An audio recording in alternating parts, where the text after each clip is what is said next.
юу вэ? Төгий байна. Тэгээд анжина бидгээр одоо манай ээж нэ золох аяа нэ гэдэг очиж шарлаг идэж байна. Тэгээд яг циркний хажуу талд байдаг шашлык хаус гэж. За.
Ингээд бид хоёрын шарлаг маань нэрсэн байна.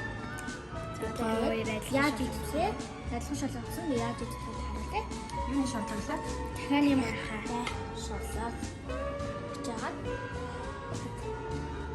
Одоо ингэж жагаад. Сэрээгээр ингээд доошоо татаж ингээд салгаж иддэг. Амар халуун байна. Тийм болохоор энэ бүгд болгоомжтой хүмүүс.